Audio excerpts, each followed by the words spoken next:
Hello बच्चों, कैसे आप सभी? बढ़िया। ओके। तो बच्चों, हम लोग पढ़ रहे थे कक्षा 9 विज्ञान अध्याय 4। बच्चों, इस अध्याय का नाम है परमाणु की संरचना, स्ट्रक्चर ऑफ द एटम। इस अध्याय में हम लोगों ने एक पार्ट कंप्लीट कर लिया है, जिसमें मैंने आपको लास्ट टॉपिक बताया था थॉमसन का परमाणु मॉडल। ठीक है, तो मैं थोड़ा सा वहीं से लेकर के आज की वीडियो स्टार्ट करता हूँ। ये इस अध्याय का दूसरा पार्ट है, जिसमें हम लोग शुरू करने वाले हैं रदरफोर्ड का परमाणु मॉडल। बच्चों, रदरफोर्ड का परमाणु मॉडल स्टार्ट करने से पहले आप लोग कॉपी पेन लेकर तैयार हो जाइए और मेरे साथ साथ लिखिए।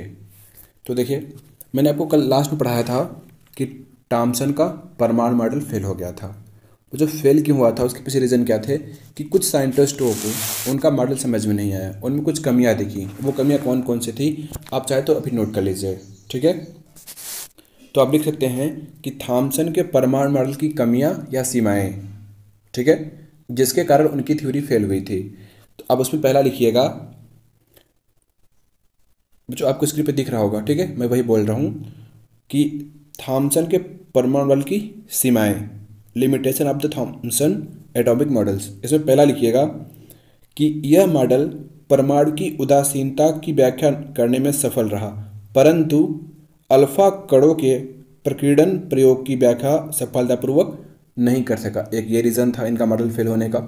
दूसरा रीज़न क्या है कि इसके अतिरिक्त यह हाइड्रोजन परमाणु के स्पेक्ट्रम की व्याख्या भी नहीं कर सका। ठीक है, इसलिए थॉमसन मॉडल को निरस्त कर दिया गया। ठीक है बच्चों, तो अब हम लोग शुरू करते हैं आज की वीडियो। आज का जो पहला टॉपिक है वो है रदरफोर्ड का परमाणु मॉडल।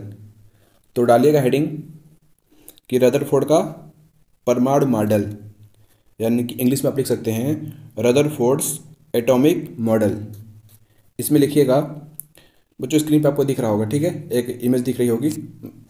लिखिएगा कि अर्नेस्ट रदरफोर्ड ने सन 1911 में परमाणु में इसके दो मूलभूत कणों अर्थात इलेक्ट्रॉन तथा प्रोटॉन की स्थिति ज्ञात करने के लिए अल्फा कण प्रकीर्णन प्रयोग किया। अब बच्चों, ये अल्फा कण प्रकीर्णन क्या है, अब उसको समझिए आप लोग। ठीक है, तो लिखिएगा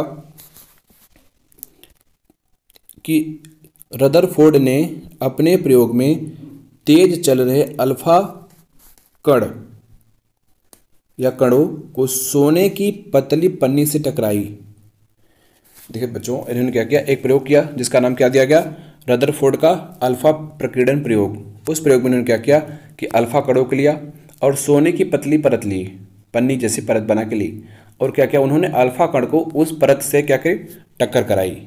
ठीक है, जैसा कि आप देख सकते हैं इमेज में, कुछ इस तरीके से उन्होंने क्या किया, टक्कर कराया। टक्कर कराने के बाद उन्हें क्या परिणाम मिला वो देखिए।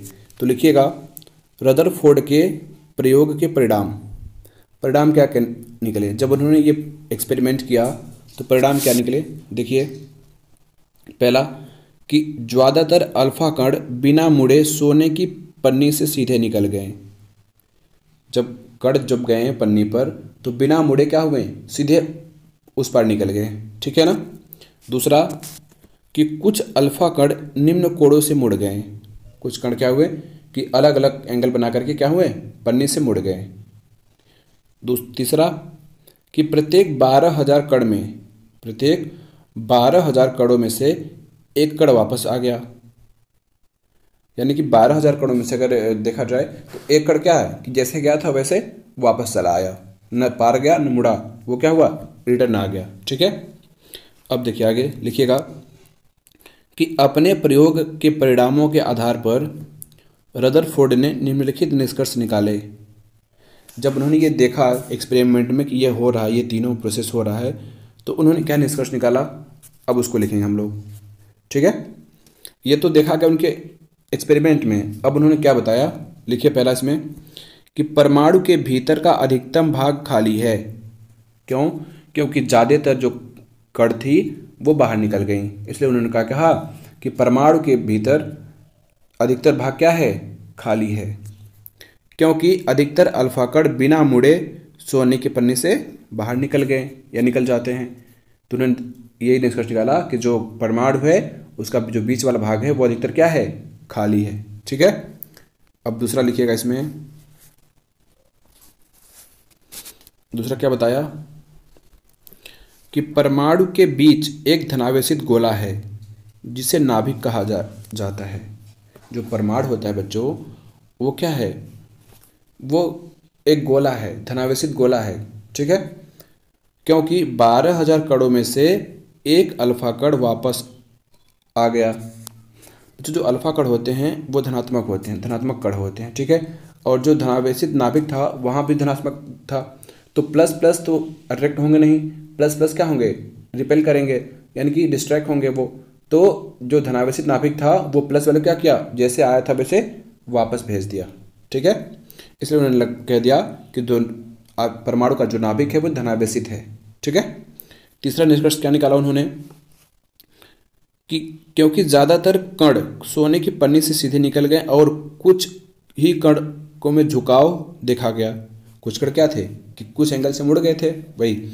इस आधार पर यह निष्कर्ष निकाला गया कि परमाणु के भीतर ज़्यादातर भाग खाली है और नाभिक इस खाली भाग के बहुत छोटे से भाग में मौजूद है या होता है।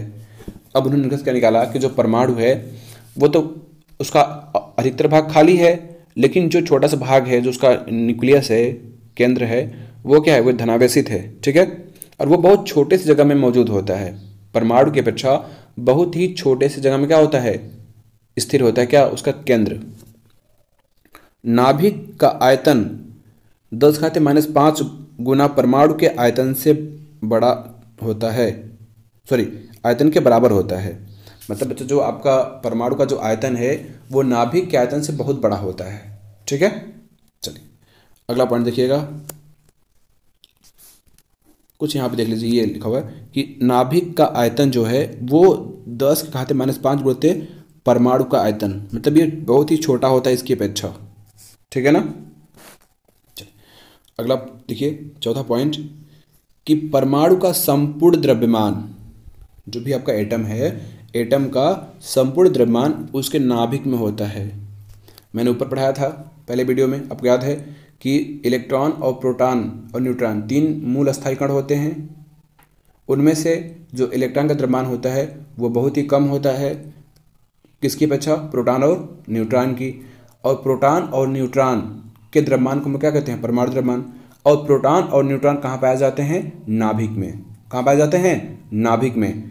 तो यहाँ से क्या निष्कर्ष निकलता है, निष्कर्ष ये निकलता है कि परमाणु का समस्त द्रव्यमान उसके नाभिक में निहित होता है। ठीक है, वही कह रहा है कि परमाणु का समस्त द्रव्यमान उसके नाभिक में होता है।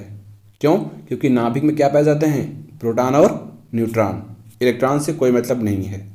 ठीक है, चलिए आगे देखिएगा पांचवा कि अपने प्रयोग के आधार पर रदरफोर्ड ने परमाणु का मॉडल प्रस्तुत किया जिसमें निम्नलिखित विशेषताएं थी। अब उनके परमाणु मॉडल की विशेषता क्या थी उसको देखिए आप लोग। पहला उसमें लिखिएगा, या आप लोग अगर ऐसे लिख रहे हैं तो ऐसे पॉइंट कर लिखते आइए, अगर यहाँ पे चेंज कर दिए आप लोग तो यहाँ पे पहला दूसरा कर लीजिए आप लोग। ठीक है, देखिए कि परमाणु का केंद्र धनावेशित होता है जिसे नाभिक कहा जाता है। ठीक है, एक परमाणु का संपूर्ण द्रव्यमान उसके नाभिक में होता है। आप लोग ये बात समझ चुके होंगे कि नाभिक में क्या पाया जाता है, प्रोटॉन और न्यूट्रॉन। और प्रोटॉन और न्यूट्रॉन के द्रव्यमान को हम लोग क्या कहते हैं, परमाणु द्रव्यमान। मैंने एकदम फर्स्ट में पढ़ा दिया था, याद है ना, वही चीज़। आगे देखिए, इलेक्ट्रॉन नाभिक के चारों ओर वलयाकार मार्ग में चक्कर लगाते हैं। इसका क्या मतलब है बच्चों, जैसे ये आपका क्या है, ये परमाणु है, ठीक है, ये इसका केंद्र है, मान लीजिए केंद्र है इसका। तो जो इलेक्ट्रॉन होंगे वो क्या करेंगे, इस वलयाकार कक्षा में क्या करेंगे, चक्कर लगाते रहेंगे, ऐसे कुछ इस तरीके से। ठीक है, ये कक्षाएं हो जाएंगी, ये आपका नाभिक है मान लीजिए। तो प्रोटॉन और न्यूट्रॉन यहाँ पे होंगे और इलेक्ट्रॉन क्या करेंगे, इन बाहरी कक्षाओं में चक्कर लगाते रहेंगे। ठीक है, चलिए आगे देखिए, नाभिक का आकार परमाणु के आकार की तुलना में काफ़ी कम होता है। देखिए ये जो है ये बहुत बड़ा हो सकता है, लेकिन ये जो होता है इसकी अपेक्षा बहुत छोटा होता है। ठीक है, और इन्होंने और भी ढेर सारी चीज़ बताई थी। ठीक है, जैसे इन्होंने कहा था कि परमाणु अति सूक्ष्म गोलाकार विद्युत उदासीन कण है, रदरफोर्ड ने कहा था। ठीक है, तो इसको जैसे आप लोग बड़ी कक्षाओं में जाएंगे तो आप लोग पढ़ते चले जाएंगे। ठीक है, तो फिलहाल आपके सिलेबस में जितना है मैं उसके हिसाब से कवर कर रहा हूँ। चलिए, तो समझ में आ गया आपका कि रदरफोर्ड का परमाणु बल क्या था, अल्फा पर ग्रेडियंट क्या था, क्या निष्कर्ष निकाला इन्होंने। चलिए, अब देखिए बच्चों कि इनके भी परमाणु मॉडल में कुछ कमियां थी। ठीक है, अब वो कमियां क्या थी उसको देखिए। तो डालिएगा हेडिंग, रदरफोर्ड के परमाणु मॉडल की कमियां। रदरफोर्ड के परमाणु मॉडल की कमियां। चलिए डालिए हेडिंग। बच्चों कमी कही या फिर सीमा कही एक ही बात है, ठीक है ना। तो कभी भी आपको किसी बुक में मिल जाता है कि रदरफोर्ड के मॉडल की सीमाएं, यानी कि लिमिटेशंस ऑफ रदरफोर्ड मॉडल, चाहे वो सीमाएं कहिए या कमियां कहिए एक ही बात है। ठीक है, चलिए लिखिएगा। पहला कि रदरफोर्ड के अनुसार इलेक्ट्रॉन नाभिक के चारों ओर वलयाकार मार्ग में चक्कर लगाते हैं, किंतु आवेशित होने के कारण ये कण अपनी ऊर्जा निरंतर खोते रहते हैं। देखिए बच्चों, जो इलेक्ट्रॉन है उस पर आवेश होता है, और रदरफोर्ड ने क्या बताया कि जो इलेक्ट्रॉन है वो ऐसे बाहरी कक्षाओं में चक्कर लगाते हैं। किसने बताया था? रदरफोर्ड ने। ऐसे चक्कर लगाएंगे, तो जब ये चक्कर ऐसे लगाते लगाते एक समय ऐसा आएगा कि ये लगाते लगाते लगाते कहाँ जाएंगे? नाभिक में आ जाएंगे और नाभिक में गिर जाएंगे। तो अगर ऐसा हुआ तो इसका तो विनाश हो जाएगा, इसका अस्तित्व खत्म हो जाएगा। ठीक है, लेकिन ऐसा नहीं होता है। ठीक है, इन्होंने गलत बताया था, इनकी थ्योरी यहाँ पे फेल हो गई, इन्होंने इसकी व्याख्या नहीं की।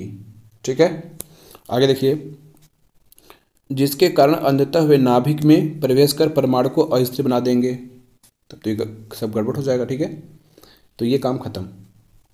यह रदरफोर्ड मॉडल की सबसे बड़ी कमी थी, इन्होंने इसकी व्याख्या नहीं की कि क्या ऐसा होता है या नहीं होता है। ठीक है, चलिए, जिसे रदरफोर्ड समझा नहीं पाया, यानी कि इस चीज़ को रदरफोर्ड ने नहीं समझा पाया कि ऐसा होता है, क्यों होता है कि जब इलेक्ट्रॉन चक्कर लगा रहे हैं तो फिर भी वो नाभिक में क्यों नहीं गिरते। इसकी व्याख्या रदरफोर्ड ने नहीं की, जिसके कारण इनका मॉडल फेल हो गया। ठीक है, चलिए, और बच्चों इसके अलावा भी और ढेर सारे हैं। ठीक है, बोर का मॉडल स्टार्ट करने से पहले मैं आपको और चीज़ बता दूं कि इन्होंने और भी चीज़ें नहीं बता पाई थी। इनका मॉडल जो था वो और भी चीज़ें नहीं बता पाया, लेकिन आपके सिलेबस में नहीं है। ठीक है ना, फिर मैं थोड़ा सा बताना चाहूँगा आपको कि रदरफोर्ड का परमाणु मॉडल परमाणु की इलेक्ट्रॉनिक संरचना की व्याख्या भी नहीं कर सकता था। अब इसका क्या मतलब है? उन्होंने ये भी नहीं बताया कि जो इलेक्ट्रॉन है वो किन कक्षाओं में चक्कर लगाते हैं। ठीक है, और भी ढेर सारी चीज़ें थी। ठीक है, तो फिलहाल हम लोग चलते हैं अगले मॉडल पर। अगला मॉडल कौन सा है आपके बुक में? बोर का मॉडल। ठीक है, किसका मॉडल? बोर का मॉडल। तो डालिए हेडिंग आप लोग जल्दी से, बोर का परमाणु मॉडल। ठीक है, क्या डालेंगे आप लोग? बोर का परमाणु मॉडल। ठीक है बच्चों, चलिए 2 मॉडल हो गए हैं, अभी आपका तीसरा मॉडल है। कौन सा? बोर का परमाणु मॉडल। ठीक है, चलिए लिखिए इसमें कि रदरफोर्ड की कमी का निवारण के लिए, लिख रहे ना, रदरफोर्ड की कमी का कारण निवारण के लिए परमाणु मॉडल से हुआ। जो ये नील्स बोर आए, इनके परमाणु मॉडल से रदरफोर्ड के परमाणु मॉडल का जो कमी थी वो दूर हुआ। ठीक है, नील्स बोर ने 1912 में, मैंने ऊपर बताया हुआ था, 1912 में परमाणु के बारे में अपना मॉडल प्रस्तुत किया, जिसमें निम्नलिखित तथ्य मौजूद थे। अब उनके मॉडल की बात हम लोग करेंगे, किसके? नील्स बोर की। ठीक है बच्चों, तो चलिए ध्यान दीजिए। पहला, इलेक्ट्रॉन केवल कुछ निश्चित कक्षाओं में ही चक्कर लगा सकते हैं। रदरफोर्ड ने नहीं बताया था, वो कहते चक्कर लगाते लगाते गिर जाएंगे नाभिक में, इसलिए उनका मॉडल फेल हो गया था। लेकिन नील्स बोर ने क्या कहा कि परमाणु कुछ निश्चित कक्षाओं में ही चक्कर लगाएंगे। ठीक है, जिन्हें इलेक्ट्रॉन की निर्धारित कक्षा कहते हैं। अब ऐसा नहीं है कि कोई इलेक्ट्रॉन किसी भी कक्षा में घूमने लगेगा, उनकी कक्षाएं निश्चित होंगी और वो हमेशा उसी कक्षाओं में क्या करेंगे? घूमते रहेंगे। ठीक है बच्चों, यही रदरफोर्ड नहीं समझा सके थे, जिसके कारण उनका मॉडल फेल हो गया था, और यही किसने दूर किया? नील्स बोर ने। ठीक है, चलिए ये पहला पॉइंट है इनका, समझ में आ गया आपको? चलिए लिखते रहिए साथ साथ। चलिए अगला देखिए, दूसरी बात क्या बताया इन्होंने कि इन निर्धारित कक्षाओं में चक्कर लगाते हुए इलेक्ट्रॉन अपनी ऊर्जा का विकिरण नहीं करता है। जो इनकी निश्चित कक्षाएं होती हैं जैसे मान लीजिए ये इसकी कक्षा है, तो जब इलेक्ट्रॉन इसमें चक्कर लगाएंगे अपनी कक्षा में तो वो कोई ऊर्जा क्या करेंगे, कोई ऊर्जा नहीं लॉस करेंगे। मतलब उनको चक्कर लगाने के लिए कोई ऊर्जा नहीं देना पड़ेगा, वो मनमानी चक्कर लगाते रहेंगे, ठीक है, क्योंकि वो उनकी कक्षा है, उसके लिए उन्हें अपनी ऊर्जा नहीं खोनी पड़ेगी, ठीक है, जिसके कारण परमाणु का स्थायित्व बना रहता है, ठीक है। चलिए समझ गए ये वाला पॉइंट। तीसरा पॉइंट ध्यान दीजिए, किसी भी परमाणु के इलेक्ट्रॉन की ऊर्जा में बदलाव इन इलेक्ट्रॉन कक्षाओं में स्थानांतरण के कारण होता है। बच्चों अगर कभी ऐसा होता है कि इलेक्ट्रॉन की ऊर्जा चेंज हो जाती है तो इसका एक ही मतलब है कि वो अपनी कक्षा चेंज कर रहे होंगे। जब इलेक्ट्रॉन अपनी कक्षा चेंज करेंगे, नीचे से ऊपर जाएंगे तो उनके ऊर्जा में बदलाव होगा, या ऊपर से नीचे आएंगे तब उनकी ऊर्जा में बदलाव होगा। क्यों? क्योंकि अलग अलग कक्षाओं की ऊर्जा अलग अलग होती है, ठीक है। अब थोड़ा हम डायग्राम से समझ रहे हैं आपको, ठीक है बच्चों। ये जो डायग्राम आप देख रहे हैं, ये जो आप भाग देख रहे हैं, ये वाला नाभिक है, ठीक है, और ये जो बाकी ये आप गोला देख रहे हैं, जो भी गोले हैं, ठीक है, ये सब क्या हैं? ये सब आपके हैं कक्षा हैं, ठीक है। क्या बच्चों? कक्षा है, जिसको हम लोग ऊर्जा स्तर भी कहते हैं। इन्हीं कक्षाओं को ऊर्जा स्तर भी कहते हैं। यानी कि जो आप कक्षाएं दिख रही हैं, अलग अलग कक्षाएं, इनका ऊर्जा क्या होता है? अलग अलग होता है, ठीक है। अब देखिए जो ये पहला है, ये आप देखो पहला वाला दिख रहे हैं, ये पहली कक्षा है, n बराबर 1, n मतलब नंबर ऑफ सेल, ठीक है। तो ये जो पहली कक्षा है इसका एक नाम दे दिया गया, या इसका के कहते हैं, इसको के कक्षा भी कहते हैं। आप एक कहिए, जो पहला वाला है उसको हम लोग के कक्षा कहते हैं, जो दूसरा है उसको हम लोग एल कक्षा कहते हैं, जो तीसरा है उसको एम कहेंगे, जो चौथा है उसको एन कहेंगे, अगर कभी पाँचवा आया तो ओ कह देंगे उसको, ठीक है। इस तरीके से बढ़ता जाएगा वो। फिलहाल हमें उसकी ज़रूरत नहीं है, इतने में काम हो जाएगा हमारा, ठीक है। चलिए, तो आपको ये समझ में आ गया। अब देखिए बच्चों, जो इलेक्ट्रॉन है वो अपनी अपनी कक्षा में चक्कर लगाएंगे, दूसरे कक्षा में नहीं जाएंगे, ठीक है।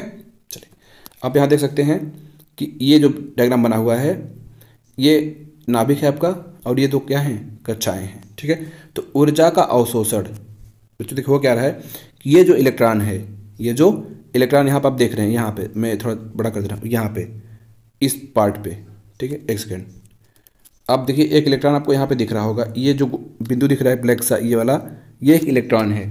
ये क्या करेगा? अगर ये ऊर्जा लेगा, ऊर्जा अवशोषित किया, इसको कहीं से ऊर्जा मिल गई, तो ये क्या करेगा? अपने अगली कक्षा में चला जाएगा। देखिए यहाँ से कहाँ गया? ये यहाँ गया, देखिए यहाँ पर। यानी कि जब इलेक्ट्रॉन को ऊर्जा मिलेगी तो वो क्या करेगा? अगली कक्षा में प्रवेश कर जाएगा, और जब कोई इलेक्ट्रॉन अपनी ऊर्जा लॉस करेगा तो वो अपनी अंदर वाली कक्षा में चला जाएगा, ठीक है। अगर इस इलेक्ट्रॉन की कुछ ऊर्जा लॉस कर दे तो ये कहाँ चला जाएगा? इस वाले में चला जाएगा। लेकिन देखिए इस वाले को क्या, ऊर्जा का अवशोषण किया है, ऊर्जा कहीं से लिया है और कहाँ चला गया? अगली कक्षा में ट्रांसफर हो गया, ठीक है। समझ में आ गया? चलिए, तो बच्चों ये था बोर का परमाणु मॉडल, ठीक है। तो आपको समझ में आ गया बोर का परमाणु मॉडल, ठीक है बच्चों। तो चलिए इस वीडियो में लोग इतना ही पढ़ेंगे, ताकि आपको अच्छे से टाइम मिल जाए रिवीजन करने का। तो बच्चों इस हम लोग क्या पढ़ा है इस वीडियो में? थॉम्सन के परमाणु की कमी पड़ी है, यानी कि सीमाएँ। उसके बाद हम लोगों ने पढ़ा रदरफोर्ड का परमाणु मॉडल, उनका अल्फा अपग्रेडन। उसके बाद हम लोगों ने पढ़ा नील्स बोर का मॉडल, नील्स बोर ने क्या किया, कैसे किया, वो सब लोग पढ़ लिए हैं, ठीक है। तो बच्चों इस वीडियो में इतना ही, बच्चों इस वीडियो में लोग इतना ही पढ़ेंगे।